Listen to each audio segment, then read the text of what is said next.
Assalamualaikum warahmatullahi wabarakatuh. Kembali lagi di channel Radio Dunia Lain. Halukum. Di video kali ini saya akan menceritakan sebuah kisah dua sejoli yang mengalami rangkaian kejadian horor, di mana salah satunya melakukan kegiatan olahraga ekstrim yang dilakukan di hutan yang angker. Bagi kalian yang ingin baca ceritanya secara langsung, bisa klik link di kolom deskripsi. Bagaimanakah kelanjutan ceritanya? Dan jangan lupa klik tombol subscribe, nyalakan loncengnya. Wa isma'u wa'u. Tanpa berlama-lama, mari kita ke alur ceritanya. Jalanan di kota berinisial S memang tergolong padat, lancar sore hari. Senada dengan detik jam saat aku menunggu dijemput Deno. Tepatnya di dekat stasiun kami janjian bertemu. Suasana hati adem, ayem, tenteram di waktu petang. Jarang aku merasakan perasaan setenang ini, karena biasanya menjelang petang suasana lebih was-was dan kalang kabut. Tutut, suara klakson mobil Deno. Deno menjemputku dengan kapal perang darat zaman kolonialnya. Ayo masuk. Iya Den, jawabku sambil tersenyum.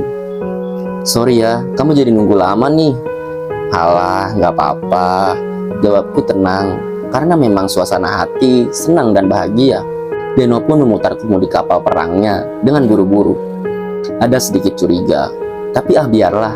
Barangkali Deno ingin perjalanan lebih singkat, karena sudah mulai petang. Di perjalanan, kita berbincang tentang outlet-outdoornya. Maklum, Deno juga buka rental outdoor. Kadang juga aku suka bercanda, minta di-endorse karena dia tahu peralatanku sudah banyak yang usang. 1 jam lebih kita lewati dengan asik dan tertawa terbahak-bahak. Namun ada yang aneh saat kita mulai masuk di hutan, kita sebut saja hutan rimba. Dia banyak diam, ngomongnya sedikit berbeda, tidak seperti tadi yang asik dan nyambung. Jauh dari kata nyambung, cuma ngedumel gak jelas dengan bibir komat kamit. Masih sebatas heran, ini anak kenapa ya, kayak orang stres. Tapi aku diemin, biarinlah. Yang penting tetap fokus buat nyetir. Tapi aku mulai tidak tenang dengan sikap itu. Bahkan was-was kian bercengkrama di otakku. Terlebih ketika dia melihat lama ke hutan dalam tanpa melihat jalan. Astagfirullah, berulang kali kita ingin menabrak mobil lain. Aku sempat menasehati, Den, tolong fokus aja ke depan, fokus ke jalan. Dia menurut, karena aku pakai nada menekan. Keadaan semakin kacau ketika ada bus dengan kecepatan tinggi. Aku jantungan dengan kata ceplosan, asu, bajingan. Deno banting setir. Sedikit saja aku tepuk kepalanya untuk menyadarkannya dan fokus ke jalan. Mungkin saat ini kami udah menghadapi ilahi kalau aku tidak menyadarkannya. Dan aku bilang ke Deno, Den, mending kita minggir aja, berhenti dulu. Tak kuasa, aku mengelus dada dan mengucap astagfirullah. Sedetik saja, mungkin nyawa sudah tak selamat. Setelah berhenti, aku langsung keluar dan membanting pintu mobil. Tak kuasa mengeluarkan ucapan umpatan dalam bahasa Jawa. Kulihat ada sedikit baret di samping mobil, mungkin menyerempet bus tadi. Tak heran, sebenarnya aku selalu memperingatkan Deno, karena jalan menuju hutan rimba terkenal juga dengan bus lokal yang gaspol, ugal-ugalan. Makanya aku selalu minta untuk fokus. Terlebih, ini hutan yang cukup keramat, karena sering terjadi laka lantas di sini. Deno sedikit menangis kecil. Tak henti, Deno mengucapkan maaf. Sorry banget bro, sorry banget, mohon maaf. Aku lagi nggak tahu kenapa aku sekarang. Aku jadi tak enak hati memarahinya dengan kata kasar. Tapi mau bagaimana lagi? Ini masalah nyawa, bukan hal yang sepele. Aku masuk mobil mencari daypack usangku. Aku ambil tumbler dan aku ucap bismillah. Aku berikan pada Deno.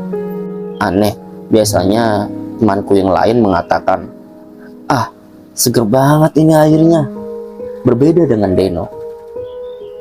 Apa ini? Air kok rasanya pahit. Kamu kenapa sebenarnya? Cerita sama aku. Aku mengatakan itu karena ada yang tidak beres dengan Deno dan gelagatnya yang semakin aneh saja. Gak apa-apa, ayo lanjut, aku udah tenang kok. Deno menampik pertanyaanku. Aku biarkan saja, biarlah nanti kutanyakan lagi setelah sampai kedainya. Sampailah di kedai Deno. Kedainya terkesan klasik dan tradisional, dengan banyak lukisan lama dan patung ogol-ogol kecil, topeng-topeng, kalau dibilang ya cukup seram tapi artistik. Lampu remang, cahaya rata-rata berlampu orange, dan letaknya pun tak jauh dari belantara rimbunan pohon. Di sebelah kiri ada pohon beringin besar yang diberi kain hitam putih. Kucium samar-samar bau menyan yang berasal dari pohon itu. Tapi mencium bau dupa dan menyan sudah biasa bagiku, karena kamarku pun menggunakan wangian tersebut. For your information, dupa dan menyan tidak ada sangkut pautnya dengan mistis. Tapi dupa dan menyan bisa menjadi mistis jika ada niat mengundang, maka akan hadirlah sesuatu yang tidak kita sadari. Lanjut ke ceritanya. Deno mulai membuka pintu kedainya, pintu yang terbuat dari kayu jati, dengan ukiran gambar buto dan ketukan pintu berupa kuningan. Cukup artistik, sedikit mistik juga. Deno memilih konsep kedainya. Kami pun masuk dan ceklek, cahaya lampu dihidupkan. Aku dapat melihat cahaya lampu menyala, tapi ada suatu hal yang tiba-tiba lari menuju belakang atau dapur. Aku dipersilakan duduk sembari Deno membuat kopi dan kudapan kecil untuk aku cicipi. Seperti janji Deno mengajakku ke sini. Tak lama, Deno pun selesai menyiapkan semuanya. Kopi gayo dan racikannya sendiri, serta kudapan singkong pisang keju. Aku mencicipi satu persatu. Enak, bahkan ini enak banget. Den, ramai pasti nih di sini. Deno hanya tertunduk diam. Kamu itu kenapa? Orang enak begini masa sepi? Kata spontan yang kuucapkan dan hanya candaan. Deno merespon dengan nada tinggi. Nyatanya juga sepi. Kemudian Deno menggedor-gedor kepalanya di atas meja. Drak, drak, drak. Suara kepala Deno dihantamkan ke meja. Sepintas, aku lihat ada yang mengintip dari luar kedai. Tersenyum sinis. Astagfirullah, apa itu? Deno hanya diam dan masih menggedorkan kepalanya ke meja. Aku semakin was-was. Den, tolong perhatikan. Masih sama saja, Deno masih melakukan hal yang sama. Jir, sadarlah, perhatikan aku. Deno pun berhenti menggedorkan kepalanya ke meja. Sudahlah, paling kita ini disamperin. Ditemani itu, disamperin. Ditemani apa? Deno pun berdiri menarikku dan mengajakku keluar kedai. Itu loh, itu. Sambil menunjuk ke banyak arah. Apa sih, Den? Aku tidak ngerti maksudmu. Kita ini sedang dikepung setan satu hutan. Aku pun lemes mendengar kata Deno, merinding dari ujung kaki sampai ujung rambut. Aku tak percaya apa yang dikatakan Deno. Ada banyak wujud yang mengepung kami di kedai Deno. Den, ini gimana? Aku gak enak ini, badanku berat. Udah, ini masih sepi, nanti lebih ramai lagi. Matamu, aku pengen balik sekarang, ucapku was-was. Tiba-tiba, tiar, duar, bruk. Ada banyak barang berjatuhan di belakang dan rak gelas. Jatuh seperti didorong seseorang, tapi tidak ada wujud yang mendorongnya. Kamu sebenarnya punya masalah apa?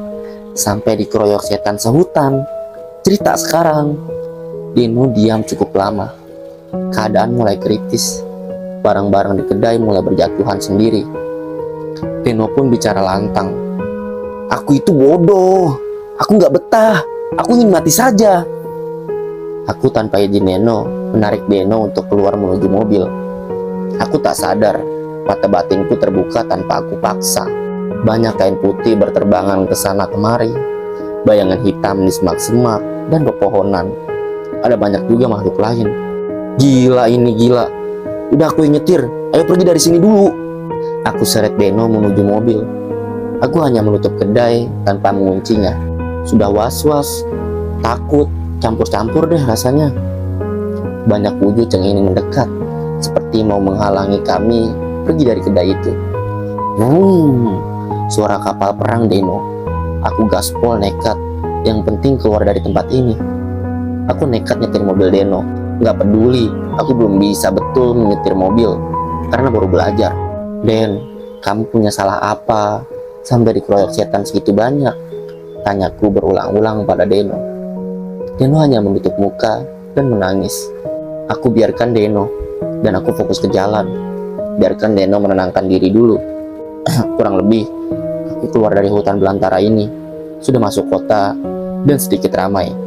Aku pun berhenti di warung bakmi Jowo yang ada di pinggir jalan untuk menginterogasi Deno.